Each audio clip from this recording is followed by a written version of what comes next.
Assalamualaikum warahmatullahi wabarakatuh. Bismillah walhamdulillah. Wassalatu wassalamu ala rasulillah Muhammad ibn Abdillah. La hawla wa la quwwata illa billah. Qala rabbi shrah li sadri wa yassir li amri wahlul 'uqdatam min lisani yafqahu qawli, amma ba'du. Alhamdulillahirabbil alamin. Pemirsa Nahnu TV yang ada di rumah yang dimuliakan oleh Allah, alhamdulillah kita sudah melaksanakan ibadah puasa, baca Quran, sholat tarawih, dan lain sebagainya. Semoga ibadah kita semua diterima oleh Allah dan dosa-dosa kita diampuni oleh Allah. Amin ya rabbal alamin.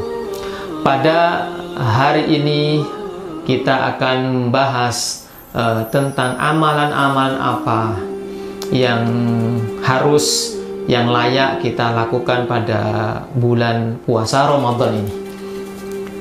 Referensi yang saya ambil dari kitab Bidayatul Hidayah Allafahu Imam Al-Ghazali. Kemudian referensi yang kedua adalah kitab Jawahirul Bukhari Allafahu Muhammad Imar. Dari dua kitab ini kita akan mengambil beberapa intisari yang ada dalam kitab, dan intisari yang berlandaskan dalam referensi yang beliau pakai dalam menguatkan argumentasinya. Para pemirsa Nahnu TV yang dimuliakan oleh Allah, apa saja kira-kira yang harus kita lakukan pada bulan Ramadan ini? Yang pertama adalah dalam kitab Bidayatul Hidayah disebutkan memperbanyak dengan ibadah-ibadah sunnah, an-nawafil. Tidak cukup dengan hal yang wajib saja, sholat 5 waktu, puasa Ramadan misalkan, tidak cukup. Jadi ditambah dengan an-nawafil, hal-hal yang sunnah, ibadah-ibadah yang sunnah. Karena an-nawafil itu menyempurnakan.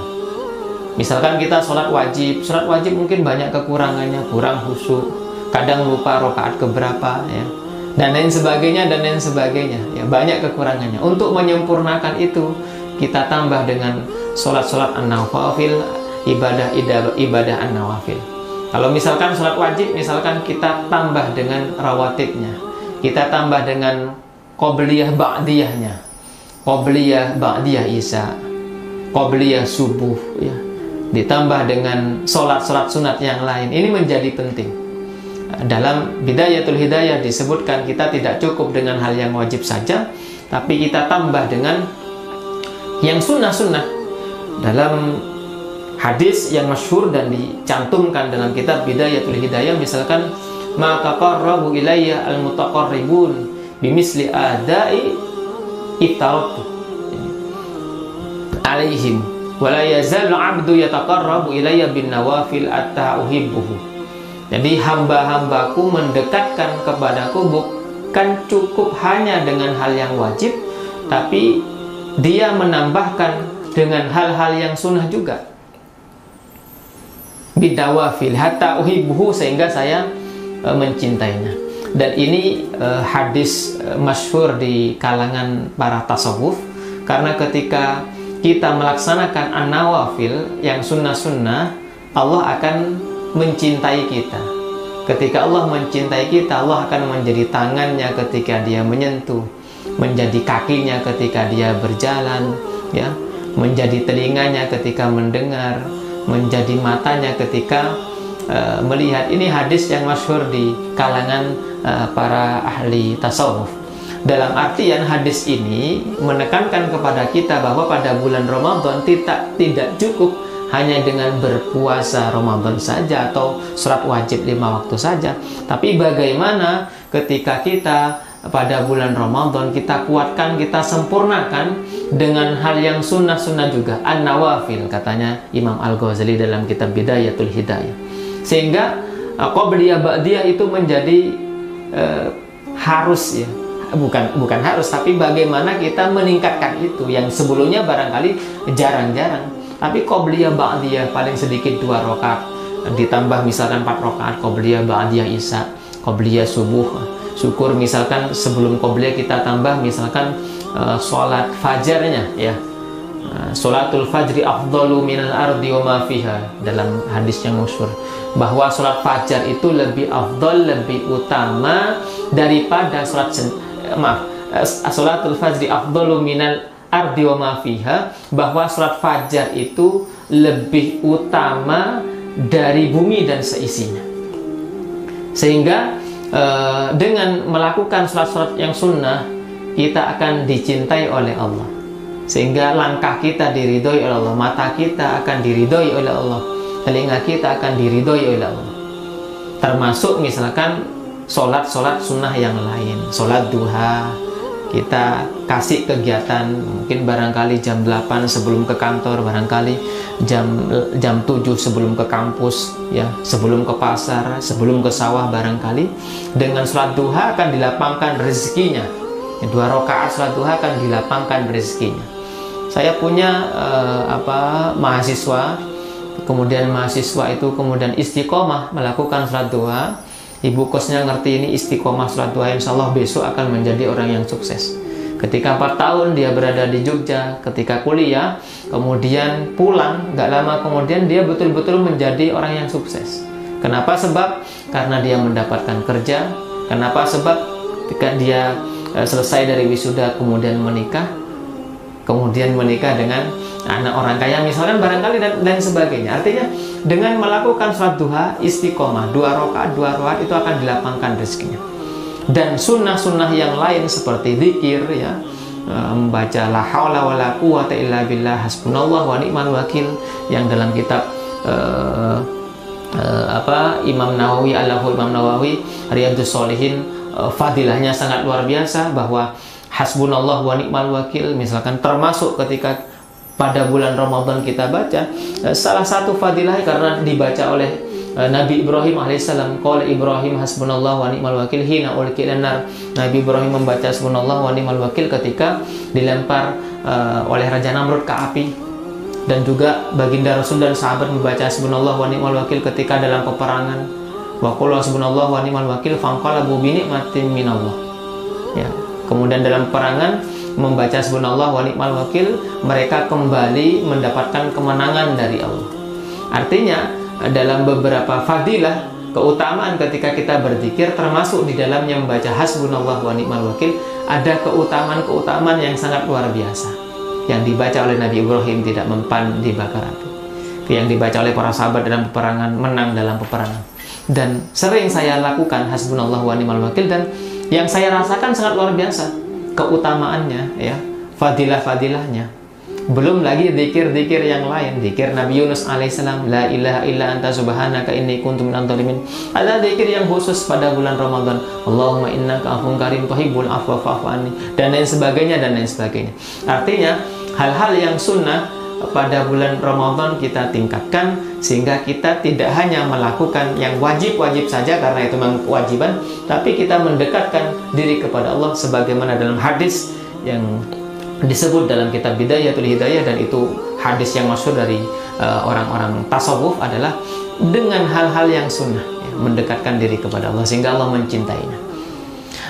Para pemirsa Nano TV yang dimuliakan oleh Allah, kemudian yang kedua kita lihat dalam kitab Jawahirul Bukhari, bahwa pada bulan Ramadan yukatsiru min tilawatil Quran, memperbanyak bacaan Al-Quran, karena bulan Ramadan adalah syahrul tilawatil Quran.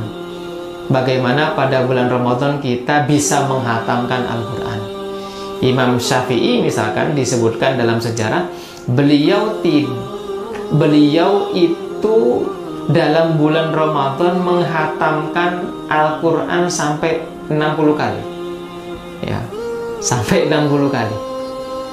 Jadi siang hatam, malam hatam. Kalau 30 misalkan hari dalam bulan Ramadan menghatamkan 60 kali.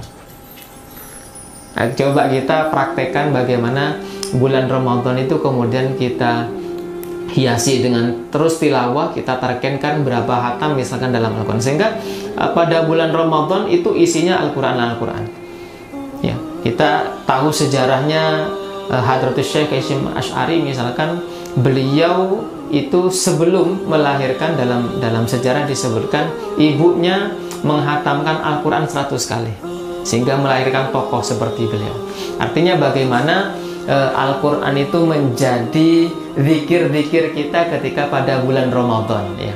Malamnya kita baca Al-Quran, siangnya juga baca Al-Quran. Ada pondok pesantren yang khusus memang bagaimana pada bulan Ramadan bisa menghatamkan Al-Quran, ya. Bagaimana pada bulan Ramadan programnya adalah bisa menghatamkan Al-Quran. Nah, coba kita praktekkan pada Ramadan ini bagaimana hari-hari kita bisa membaca dan bisa menghatamkan Al-Quran. Yukatsiru min tilawatil Quran, misalkan dalam kitab Jawahirul Bukhari. Ada beberapa hadis yang sangat luar biasa dari Abi Mas'ud, misalkan yaqulu qala Rasulullah sallallahu alaihi wasallam man qara'a harfan min kitabillah falahu bihi hasanah. Orang yang membaca satu huruf Al-Quran itu akan mendapatkan satu kebaikan, hasanah. Wal hasanatu bi asri amsalihha, dan satu kebaikan itu lipatannya 10 kali lipat, seperti 10-nya. La aqulu alif lam mim harfun. Sabda Nabi, saya tidak mengatakan bahwa alif lam mim itu satu huruf. Alifun harfun, alif itu satu huruf, lamun harfun, lam itu satu huruf, wa mimun harfun, dan mim satu huruf. Artinya ketika kita membaca alif lam mim itu pahalanya bukan satu, tapi 3 huruf dilipat gandakan menjadi 10, ya. Ketika kita membaca Bismillahirrahmanirrahim itu 19 huruf dikalikan menjadi 190, ya. Artinya ketika kita membaca Al-Fatihah itu berapa huruf? Kita membaca surat Al-Baqarah, kita membaca 1 juz, kita bisa menghatam itu berapa huruf yang kita baca, dan berlipat-lipat, ya. Apalagi kita membacanya misalkan di malam yang lebih baik dari 1000 bulan. Wah, sangat luar biasa sekali. Artinya bagaimana bulan Ramadan adalah bulan di mana kita sering membaca Al-Quran hari dan malamnya, termasuk di dalamnya bagaimana kita bisa menghatamkan Al-Quran, syukur bisa belajar tafsir, mengerti maknanya, dan lain sebagainya. Ini sehingga di masjid-masjid di Yogyakarta itu ada tadarus, setelah tarawih tadarus, ya. Setelah subuh ada yang tadarus. Bagaimana bisa menghidupkan waktu-waktu kita dengan tilawah Al-Quran, yukatsiru bitilawatil Quran. Kemudian yang ketiga, ini dalam Jawahirul Bukhari halaman 173, ya.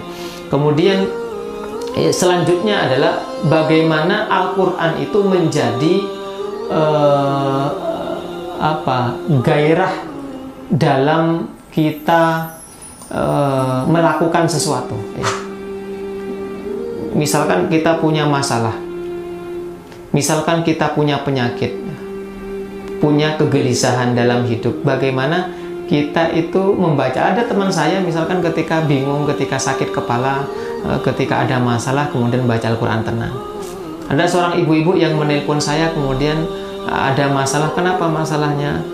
Di kepala itu kayak orang yang mengetok palu, sakit kepala. Setiap hari, setiap sore, kalau malam lebih parah lagi. Udah diperiksa ke dokter, ternyata tidak ada penyakitnya. Di ronsen tidak ada apa-apanya.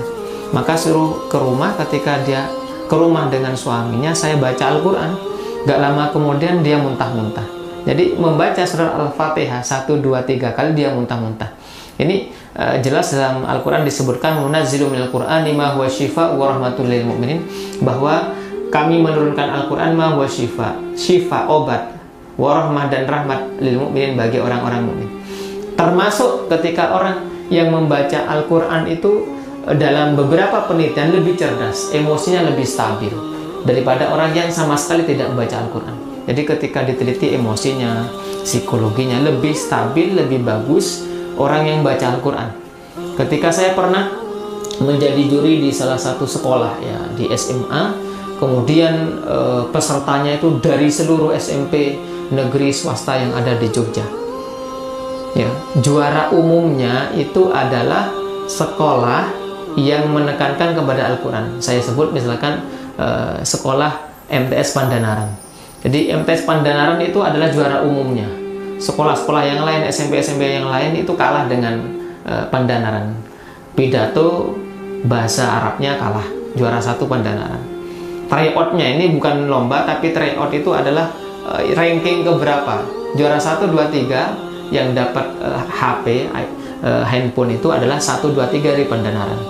Ini bukan promosi, ini memang kenyataan bahwa termasuk lomba roket air, termasuk lomba hafalan juz 30. Yang heran ketika hafalan juz 30 yang syaratnya harus 10 juz itu, tapi yang ikut yang juara 1 dari Pandanaran itu ternyata bukan hafal 10 juz, tapi hafalnya sampai 30 juz, ya juara 1 akhirnya. Artinya bahwa dengan kita hidup kita, kemudian zikir kita pada bulan Ramadan kita selingi, kita hiasi dengan selalu membaca Al-Quran, syukur menghatamkannya itu akan memberikan keberkahan kepada hidup kita.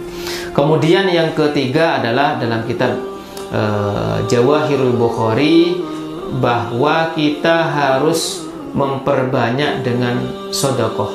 Yukatsiru bis sodakoti, memperbanyak dengan sodakoh. Yang ketiga, kita memperbanyak sodakoh. Dalam sodakoh ini menjadi program di masjid-masjid. Mau sholat subuh mesti ada kotak infak, mau sholat tarawih juga ada kotak infak. Ini program yang sangat luar biasa, bagaimana pada bulan Ramadan kita memperbanyak sodakoh, ya. Ada masjid namanya Masjid Darul Falah di Bodrek Maguwarjo. Itu baru pendirian, ya, baru pendirian pondasinya saja, tapi dengan izin Allah dalam 7 bulan itu langsung selesai. Karena apa? Karena ada donatur yang sangat dermawan, ya. Ketika panitia sudah angkat tangan karena harus lantai 2, kemudian keuangannya sedikit, masih pondasi saja, kemudian ada orang yang lewat kemudian berniat untuk mendonasikan keuangannya dan mendedikasikan uangnya untuk menyelesaikan masjid 2 lantai itu. Jadi kalau uang sekarang mungkin 1,5 M. Nah, pertanyaannya apa? Ketika dia mendonasikan uangnya 1,5 M, apa hilang? Apa habis? Bal yazdad, bertambah. Jadi artinya ketika sudah mendonasikan uangnya 1,5 M kalau uang sekarang, kemudian nggak lama kemudian sang donatur itu mendapatkan keuntungan dari properti pembangunan yang ada di Surabaya, triliunan. Mathalul ladzina yunfikuna amwalahum fi sabilillah kamathali habatin ambatat sab'a sanabila fi kulli sumbulatin mi'atu habbah wallahu yudha'ifu liman yasha. Maka sedekah itu menjadi amalan yang terpenting ketiga pada bulan Ramadan, agar kita diberi keberkahan, agar kita diberi lebih kenikmatan oleh Allah Subhanahu wa taala, agar kita terhindar dari bala bahaya. Dalam Jawahirul Bukhari disebutkan sedekah tadfa'ul bala, bahwa sedekah itu menolak bala. Para pemirsa Nahnu TV yang dimuliakan oleh Allah, kemudian yang terakhir, yang keempat, hal yang sunnah yang perlu kita laksanakan pada bulan Ramadan ini, bagaimana 5 waktu kita diusahakan berjamaah, ya. Bagaimana kita misalkan terlambat di kampus, terlambat karena dari pasar, nunggu di rumah bapak ibu mungkin barangkali belum sholat, kemudian kita ajak sholat berjamaah. Sholatul jamaah afdalu min sholatil fardhi bi syab'in wa isrina darajah. Sholat berjamaah lebih afdal daripada sholat sendirian dengan 27 derajat. Imam Syafi'i itu menyebutkan, dalam sejarah disebutkan beliau tidak pernah meninggalkan sholat berjamaah, ya, dari kecil sampai beliau besar. Ketika seorang musafir, beliau kemudian ingin melaksanakan sholat berjamaah karena musafir, tidak ada orang, tidak ada masjid di Gunung Sahara. Kemudian beliau menunggu siapa orang yang lewat di jalan. Ketika ada pengembala kambing, ditanya sudah sholat belum? Sholat sama saya, diajak untuk sholat. Nah, pengembala kambing ini yang mengatakan saya belum sholat, belum bisa sholat, caranya tidak bisa. Diajari oleh Imam Syafi'i. Ketika sudah bisa melaksanakan caranya dan doanya, kemudian sholat dengan Imam Syafi'i, sholat duhur berjamaah. Sehingga tercatat beliau sampai meninggal tidak pernah meninggalkan sholat berjamaah. Ini yang perlu kita kuatkan, kita tingkatkan pada bulan Ramadan. Bagaimana 5 waktu bisa di masjid berjamaah, di musola, ya, subuh setelah sahur kemudian kita langsung bisa berjamaah. Sehingga apa yang kita laksanakan menjadi sesuatu betul-betul yang diridhoi oleh Allah, sehingga kita dicatat oleh Allah amal-amal kita semakin meningkat daripada bulan-bulan sebelumnya, dan nantinya kita tercatat oleh Allah minal muttaqin, amin ya rabbal alamin, termasuk orang-orang yang bertakwa. Para pemirsa yang di rumah Nano TV yang dimuliakan oleh Allah, itu 4 hal amalan-amalan yang perlu kita tekankan, perlu kita tingkatkan pada bulan Ramadan ini. Yang pertama adalah bagaimana kita mengamalkan amalan sunnah untuk mendekatkan diri kepada Allah. Kemudian yang kedua adalah bagaimana kita terus dan selalu membaca Al-Quran, syukur bisa menghatamkan Al-Quran pada bulan ini. Kemudian yang ketiga adalah kita perbanyak sedekah, karena bulan Ramadan syahrul sedekah. Kemudian yang keempat adalah bagaimana kita melaksanakan sholat 5 waktu dengan secara berjamaah. Semoga bermanfaat. Kurang lebihnya mohon maaf dari kami. Assalamualaikum warahmatullahi wabarakatuh.